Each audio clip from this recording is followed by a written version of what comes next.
hopefully just a short video.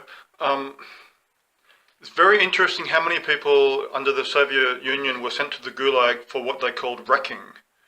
That anytime their system failed, anytime a really stupid idea, badly implemented, failed, they didn't blame it, they could never blame it on the wise party leaders. They had to blame it on wreckers. Yeah? And so lots of people were sent to the Gulag because they were accused of having deliberately sabotaged the success of some program, deliberately failed to meet their quotas by sabotage, to deliberately produce low quality articles, deliberately didn't meet the objectives and aims that had been set for them, had deliberately not met their 5-year plans. And these were called wreckers. And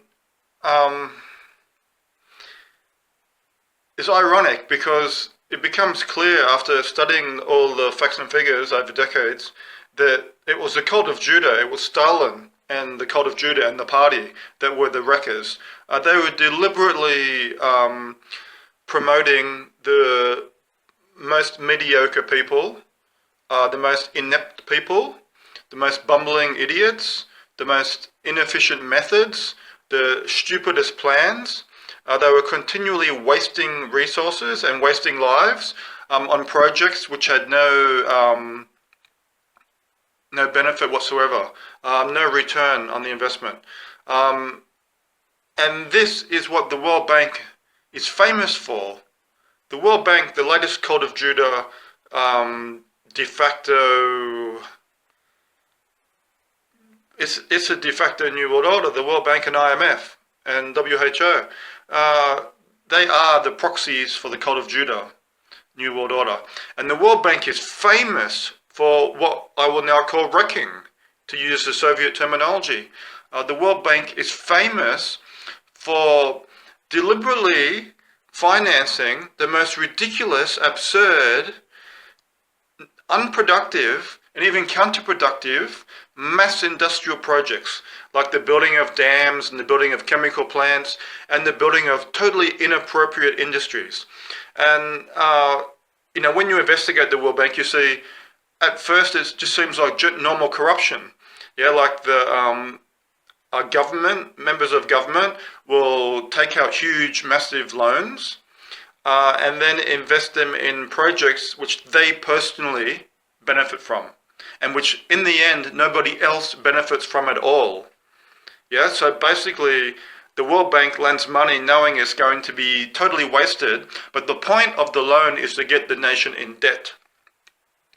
Once you have the nation in debt, then it has to repay the interest, and when it can't, then you can step in and say, hey, look, we will refinance that loan you took out, that somebody else took out and totally wasted on a totally inappropriate, pointless project to line their own pockets. We will refinance your debts as long as you give us control of your social and economic and political policies. Yeah? In other words, as long as you basically give up your sovereignty to the World Bank, we will refinance those debts. Yeah? And that's how it works. So the World Bank have been promoting wreckers in the same way that, even though it's ironic, but everything is ironic and upside down. When the Soviet system arrested people and sent them to Gulag as wreckers, the real point was to hide the fact that Stalin and the cult of Judah, the Soviet system itself, the Communist Party, its whole role was to wreck the entire Soviet Union. And it did that. It lowered the living standards as low as possible. And it introduced the more austerity than ever had been seen before in the Soviet Union.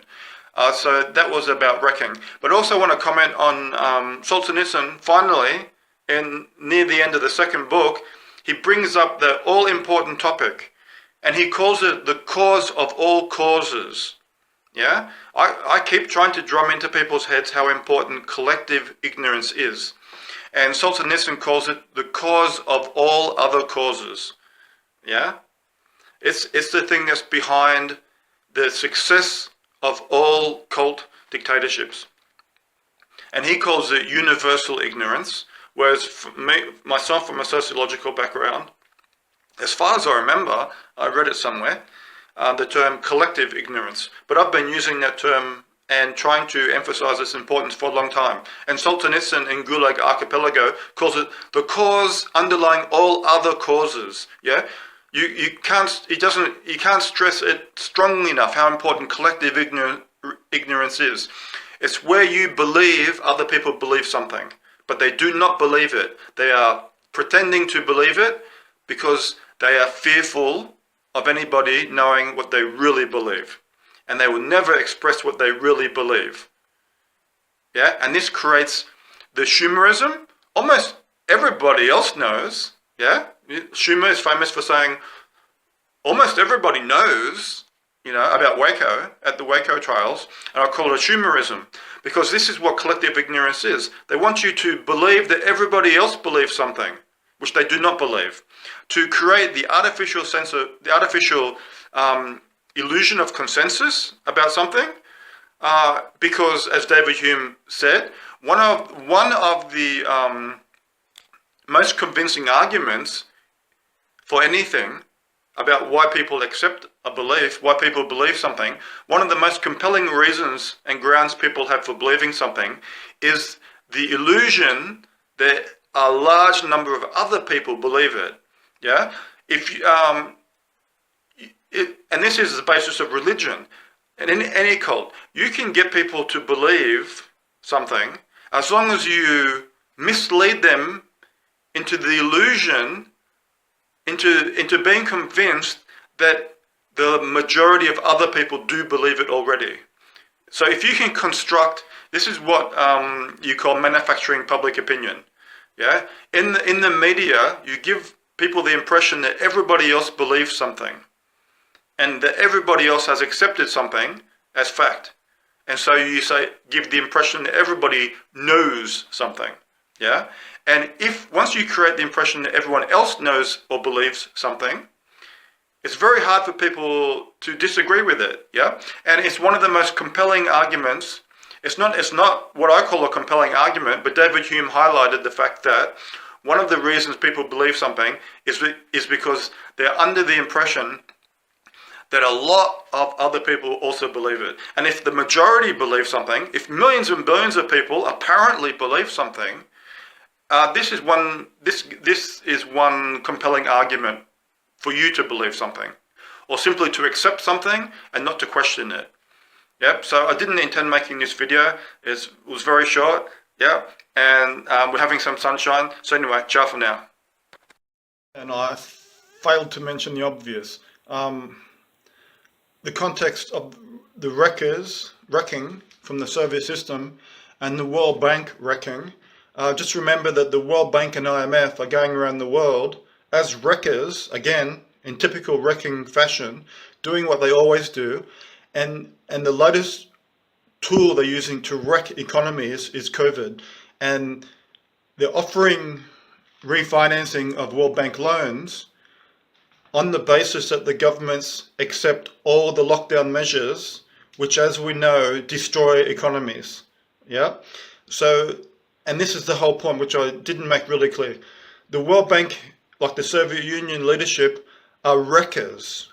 They're deliberately sabotaging economic prosperity. They're deliberately destroying economies.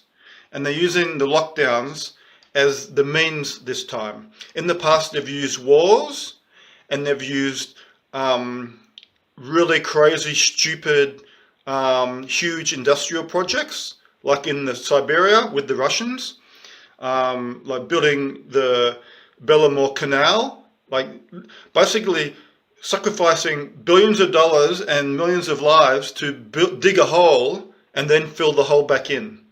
Yeah, just wrecking economies, wasting resources and wasting people. And the lockdowns destroy economies. It's a clear fact. There's consensus of that. Lockdowns destroy economies. And that is the purpose of the lockdowns. The purpose of the whole CO2 vid cult is to act as wreckers, yeah, to destroy economies, to make sure every economy in the world is in debt to the World Bank, and therefore to hand over all sovereignty for all political matters, for all social and economic and health policy to the World Bank and the IMF. And they are the proxy New World Order. They are the cult of Judah New World one world government dictatorship. I hope that's clear now, but please watch all my other videos. I'm happy because we've got sunshine, and my plants are happy too. Can you see my plants? All salvage from the dumpsters, like so many things in my apartment. Okay, so ciao for now. Oh, and my back is hurting, but I just wanted to make a brief note. The last post I'm actually working on is going to be called The Ultimate Narrative. And I want you to start thinking about it now, because everything is a narrative. Yeah? I want you to start thinking about that. Thinking about everything as a narrative. And the ultimate narrative is a narrative of the self. This thing you call yourself. Yeah? These things you define yourself as and limit yourself to being. That is the ultimate narrative. Yeah, I've been talking about the Holocaust narrative, the 9/11 narratives, the man-made global climate tipping point crisis narrative, and this new latest COVID narrative. The basis of all cult dictatorships, the basis of all religions, of all cults, is a narrative. The basis of all science is also narratives. But the ultimate narrative, which I mean to expose and to help you escape, is the narrative of the self. Yeah, this is how you escape history and you escape the historical cycles. This is how you escape the cycles of new incarnation, by learning to understand that the idea of the self is itself a narrative. It's the ultimate narrative that you need to become free of. And you need to become free and empowered to become the author and the director of your own narrative. Yeah? Okay, so ciao for now.